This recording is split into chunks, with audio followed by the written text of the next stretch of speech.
अज्ञान हेतु किरत मोह मदांधिकारम नाशम विधायम ही तदोदयते। मोहम्मद इस दुनिया में आएंगे, अंधेरे को नाश कर देंगे, अंधेरे को मिटा देंगे। आप इस दुनिया में आए और आपने अंधेरे का खात्मा किया, आपने इस तरीके से अंधेरे को मिटाया, फिर औरत को इज्जत दी, फिर औरत को सम्मान दिया। मेरी बहनों, मेरी कौम की बेटियों, तुम कहाँ इज्जत ढूंढ रही हो? इस्लाम ने तुम्हें जो इज्जत दी, अल्लाह की कसम दुनिया के किसी धर्म में और मजहब में वो इज्जत नहीं मिलेगी। तुम कहती हो हमें इस्लाम ने पर्दे की 4 दीवारी में कैद कर दिया है, चेहरा तक ना दिखाऊं, हाथ की हथेलियां भी ना खोलूं, पैरों में सॉक्स पहनूं, हाथों में ग्लव्स पहनूं, फिर हम तरक्की कैसे करेंगे? मेरी बहनों, तुम्हारी शिकायत अपनी जगह पर सही है, लेकिन मुझे बताओ, ईमानदारी के साथ बताओ, इस रोड पर 2 सगी बहनें जा रही हो, 2 सगी सिस्टर जा रही हो, दोनों 1-2 साल की उम्र का फर्क हो, एक की उम्र 18 साल हो, एक की उम्र 20 साल हो। इन दोनों सगी बहनों में, इन दोनों हकीकी बहनों में एक बुर्का ओढ़े हुए हो, नकाब लगाए हुए हो, हाथों में ग्लव्स पहने हुए हो, पैरों में सॉक्स हो, चेहरा छिपा हुआ हो, उसके सर का एक भी बाल दिखाई न दे रहा हो, ये भी सड़क पे जा रही है, और उसी के बगल में उसकी सिस्टर है, उसकी बहन है, वो जीन्स पहने हुए है, वो टी शर्ट पहने हुए है या स्कर्ट पहने हुए है, उसके बाल खुले हुए हैं, उसकी लिपस्टिक लगी हुई है, उसने मेकअप, पॉन्ड्स क्रीम और फेयर एंड लवली इतनी लगा रखी है जो उसके चेहरे पर नुमाया है, दिखाई दे रही है, उसने परफ्यूम भी मार रखा है अपनी बॉडी पर। मेरी बहनों, ईमानदारी के साथ बताना, जर्जी इसका चेहरा देखकर फैसला मत करना, अपने दिल की गवाही बताना। इन दोनों सगी बहनों में चौराहे पर जो लड़के खड़े हैं, शरारती हैं, छिछोरे हैं, उनको उनके माँ बाप ने अच्छी तरबियत नहीं दी है, वो दूसरों की माँ बहनों को तकते रहते हैं, उनके अंदर ये बुराई है। तुम अपने दिल से फैसला करना, इन दोनों सगी बहनों में वो चौराहे पर खड़े हुए लड़के किस लड़की को छेड़ेंगे और किसको परेशान करेंगे? आपने अपने दिल की गवाही बताना। जर्जीस का चेहरा मत देखना कि जर्जीस क्या कह रहा है, अपने दिल से पूछो कि इन दोनों सगी बहनों में वो लड़के किसको छेड़ेंगे।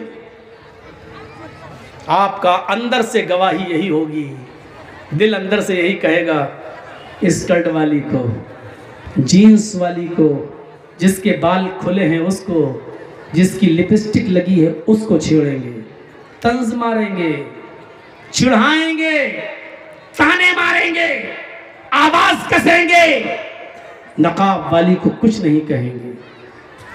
कुरान ने यही तो कहा है कि तुम जब रोड पर चलो, सड़क पर चलो, किसी जरूरी काम के लिए निकलो, कुल्लिल मुमिनाति यगुदुदन मिन अब्सारिहिन्ना व यहफज़न फुरूजहुन्ना वला युब्दीन ज़ीनतहुन्ना। कुरान ने यही तो कहा है कि अपनी निगाहों को नीचा रखो, व यहफज़न फुरूजहुन्ना, अपनी शर्मगाह की हिफाजत करो, वला युब्दीन ज़ीनतहुन्ना, और अपने बनाओ सिंगार को, ज़ेबो ज़ीनत को गैर मर्दों के सामने जाहिर मत करो। ये 3 चीजें औरतों को बताई हैं। पहली चीज, निगाहें नीची रखो। जब औरत निगाह नीची करके चलने लगे और हर वक्त उसकी निगाहें नीची रहें, तो कभी व्हाट्सएप पे किसी से बात करने की जरूरत ही नहीं पड़ेगी, मैसेंजर और फेसबुक चलाने की जरूरत ही नहीं पड़ेगी, क्योंकि जब निगाहें नीची रखती है तो वो क्या जाने कौन गुजर रहा है, कौन जा रहा है, कौन आ रहा है। पहली चीज, निगाहें नीची रखो। दूसरी चीज, वयहफज़न फुरूजहुन्ना, अपनी शर्मगाह की हिफाजत करो। इतने मोटे कपड़े पहनो कि तुम्हारे जिस्म की नुमाइश ना हो, इतने गाढ़े कपड़े पहनो, इतने लूज कपड़े पहनो कि तुम्हारे बदन का, तुम्हारे शरीर का, तुम्हारी बॉडी का नशेबो फराज दिखाई न दे।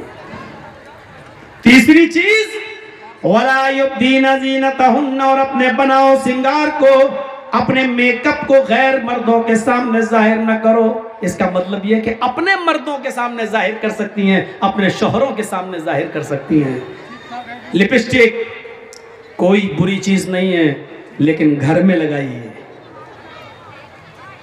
और बाहर लगाओगी तो बहुत बुरी चीज है।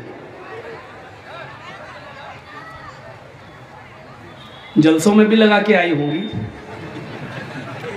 जलसों में भी लिपस्टिक लगा सकती है औरत।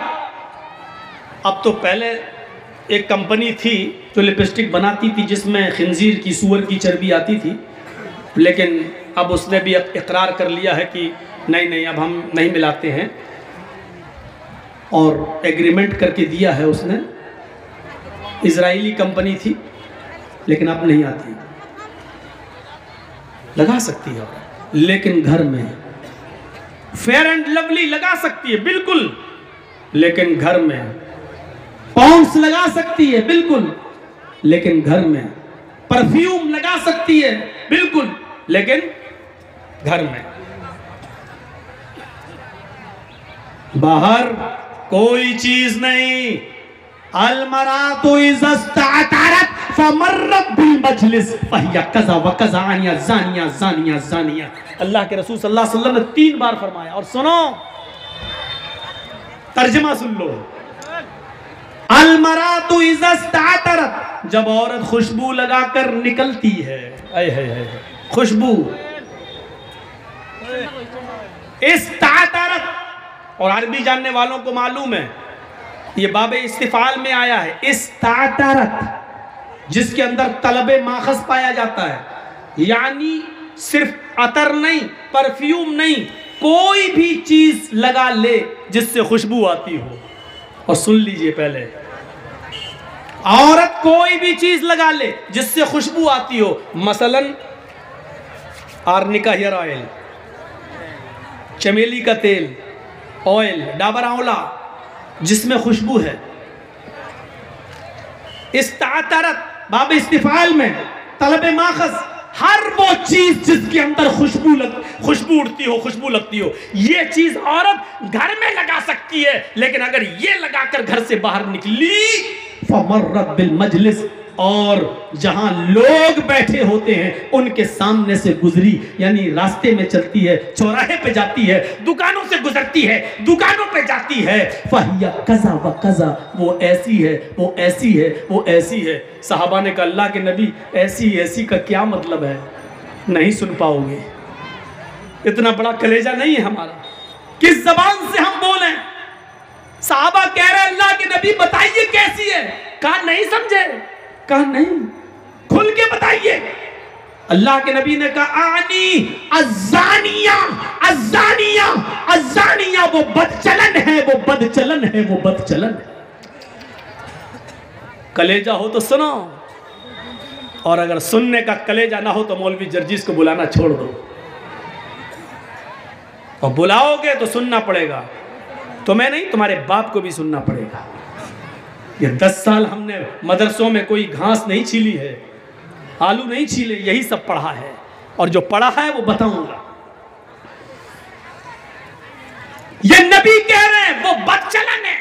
हाय हाय, खुशबू लगाने वाली बदचलन है, परफ्यूम लगा के निकलने वाली बदचलन है। खुशबूदार कोई भी चीज अपने जिस्म पे लगा ले और दुकानों से जाकर शॉपिंग करे, उसको बदचलन कहा है। मर्दों के साथ दुकान पर बैठती हो 5-6 घंटे, वो कौन हुई? कॉलेज में लड़कों के साथ उसके पास बैठकर 5-5, 6-6 घंटे पढ़ती हो, और इंटरवल में कॉलेज की कैंटीन में दोनों चाय पीते हो, वो कौन हुई? अगर उसके बारे में हम बोल देंगे तो ये गालियां देंगी बेचारी, हट बड़ुआ मौलवी आ गया जाने कहां से। इसीलिए यहीं से अंदाजा लगा लो, जो औरत खुशबू लगाकर निकल जाए वो ऐसी है, वो ऐसी है, वो ऐसी है, यानी बदचलन है, बदचलन है, बदचलन है। जो परफ्यूम खुशबू लगाकर निकल जाए तो वो ये, तो मर्दों के साथ घूमने वाली, गैर मर्दों के साथ चलने वाली, उनकी बाइक पे बैठने वाली, उनकी मोटरसाइकिलों पर सफर करने वाली कौन हुई? शौहर का इंतकाल हो गया, बहुत पैसा छोड़ गया, बीवी जमीन और जायदाद की मालिक है। मियां बीवी दोनों हज करने जाना चाहते थे, हस्बैंड वाइफ दोनों हज करने जाना चाहते थे। दोनों ने फॉर्म भर दिया है, सुनो मसला, दोनों ने फॉर्म भर दिया है, हज की तारीख भी आ गई है, लेकिन हज करने से पहले, हज जाने से पहले हस्बैंड की डेथ हो गई, एक्सपायर हो गया, इंतकाल कर गया। अब औरत अकेली है, अब वो हज करने जाना चाहती है। शरीयत इसके बाद पाबंदी लगाती है कि अब वो हज के लिए अकेली नहीं जा सकती है। इस्तिताअत है, पैसा है, दौलत है, सोना है, चांदी है, सब है, लेकिन अब उसको हज के लिए कंडीशन बदलना पड़ेगी। अब उसको अपने बाप के साथ हज करने जाना पड़ेगा।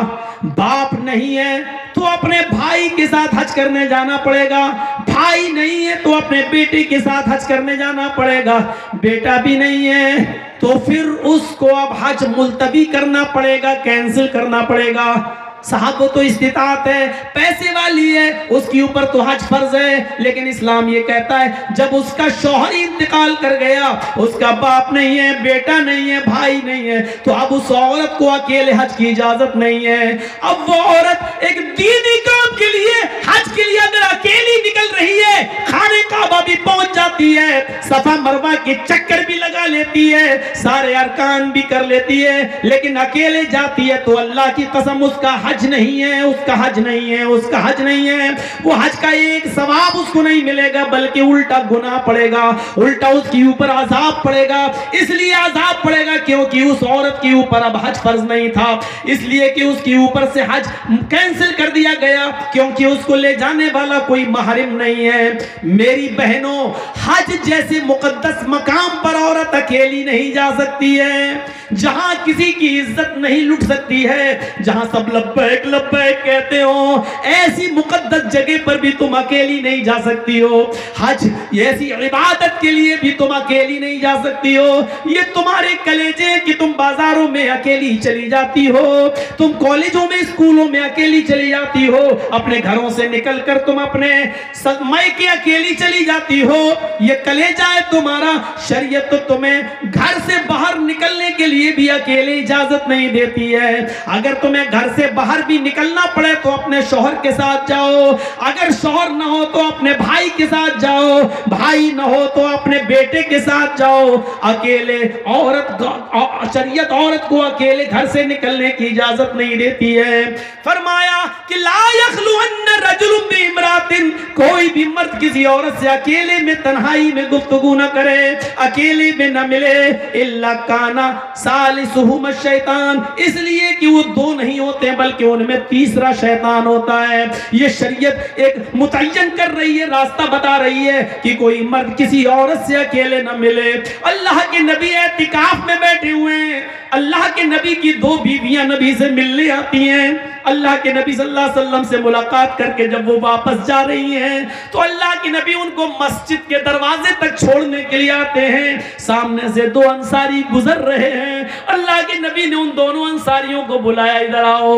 वो दोनों अंसारी करीब आए, अल्लाह के नबी ने फरमाया, आए नौजवानों, ये दोनों मेरी बीवी हैं, ये दोनों मेरी वाइफ्स हैं, ये दोनों मेरी बीवियां हैं। उन नौजवानों ने कहा, अल्लाह के नबी आप हमसे ये क्यों बता रहे हैं, आप हमसे ऐसा क्यों कह रहे हैं? का इसलिए कह रहा हूं कि शैतान हर इंसान की रगों में, खून में दौड़ता है। हो सकता है कि तुम्हारे दिल में शैतान ये वसवसा डाल दे कि मोहम्मद पता नहीं किन औरतों से बातें कर रहा था, ये दोनों औरतें कौन थी और क्यों मिलने आई थी। इसलिए मैं तुम्हें बता रहा हूं कि मैं किसी गैर औरत से नहीं, अपनी पत्नियों से, अपनी बीवियों से बात कर रहा था। मोहम्मद रसूलुल्लाह को भी अपनी सफाई देना पड़ी कि देखो ये मेरी बीवियां हैं, जबकि सहाबा कैसे शक कर सकते थे नबी के ऊपर, लेकिन आपने क्लियर कर दिया मैं किसी गैर के साथ नहीं, अपनी बीवियों के पास था और ये बीवियां मुझसे मिलने आई थी। मेरे भाइयों, जब मोहम्मद रसूलुल्लाह सल्लल्लाहु अलैहि वसल्लम अपने आप को बचा सकते हैं तो फिर तुम अपनी बाइक पर अपनी साली को कैसे बिठा सकते हो? मेरे भाइयों, यकीन मानिए, बीवी की मौजूदगी में भी बीवी की मौजूदगी में भी साली आपकी बाइक पर नहीं बैठ सकती है। अगर बैठती है तो बहनोई भी गुनाहगार और साली भी गुनाहगार। मियाँ और बीवी, हस्बैंड और वाइफ दोनों खाना खा रहे हैं और आपकी साली आती है और बहन कह रही आओ तुम भी बैठ जाओ, तुम्हारे जीजा है कोई बात नहीं खाओ। बीवी की मौजूदगी में भी साली अपनी बहनोई के साथ, अपने जीजा के साथ खाना नहीं खा सकती है, उसके सामने चेहरा नहीं खोल सकती है। जब शरीयत साली को बीवी की मौजूदगी में भी न शौहर के साथ यानी जीजा के साथ न खाना खाने की इजाजत दे रही है, जब खाना खाने की इजाजत नहीं दे रही है तो बाइक पर स्कूल छोड़ने की इजाजत कैसे दे सकती है, बाइक पर मार्केट घुमाने की इजाजत कैसे दे सकती है। और एक जीजा के लिए साली को बाइक पे बिठाकर बाजार से शॉपिंग की इजाजत कैसे दे सकती है। अल्फाज मेरे कड़वे हैं, सख्त हैं, लेकिन बीमारी भी बड़ी है, इसलिए मैंने महसूस कर लिया है कि होम्योपैथिक दवा से फायदा नहीं है, अब इंजेक्शन लगाना पड़ रहा है। ये मर्ज इतना बढ़ चुका है कि मुझे इंजेक्शन की जरूरत पड़ रही है, इसलिए मैंने इंजेक्शन लगाया है। मैं जानता हूं कि ये बात औरतों को भी बुरी लग रही होगी, आपको भी बुरी लग रही होगी, क्योंकि आपने ही अपनी बेटियों को अपने दामादों के साथ भेजा है। आपको भी बुरी लग रही है और इन सालियों को भी बुरी लग रही होगी जो अपने बहनोइयों की और अपने जीजा के मोटरसाइकिलों पे बैठ के घूमी है। हकीकत में बुरी लग रही होगी, लेकिन बुरा लगने ही के लिए तुम्हें बोल रहा हूं ताकि तुम्हारे अंदर उसका एहसास हो, जागे और पता चले कि कितना घिनौना और कितना बड़ा जुर्म तुम कर रही हो, ये इस्लाम की नजर में कितना बड़ा गुनाह है, इसका एहसास तुम्हारे अंदर हो। अगर तुम्हें बुरा ना लगे, अगर बुरा लग रहा है तो जर्जीज कामयाब है। अगर तुम्हारे दिल को चुभ रही है मेरी बातें तो अल्लाह की कसम में पास हो गया। अगर मेरी बातें तुम्हें खटक रही हैं तो अल्लाह की कसम में अपनी तकरीर में कामयाब हो गया। अगर मेरी बातें तुम्हें बुरी लग रही हैं तो अल्लाह की कसम में अब कामयाब हो गया। लेकिन हमारी बातें अगर तुम्हें बुरी नहीं लग रही हैं और तुमने सोचा है कि हम सुन लेंगे, अमल तो करना ही नहीं है, मजे लेने के लिए आई हो, तो माफ कीजिएगा ये जलसा बेकार है, मेरी तकरीर बेकार है, आपका यहाँ बैठना बेकार है, क्योंकि पूरी रात आप आंखें फोड़ रहे हैं। सवाब आपको एक नेकी का नहीं मिलेगा, रत्ती बराबर नहीं मिलेगा, क्योंकि सवाब नीयत के ऊपर मिलता है। हमारी नीयत जब सुधरने की नहीं है तो हमें सवाब क्यों मिलेगा। मेरे प्यारे साथियों, यह एहसास हमें अपने अंदर पैदा करना होगा, करना होगा, करना होगा।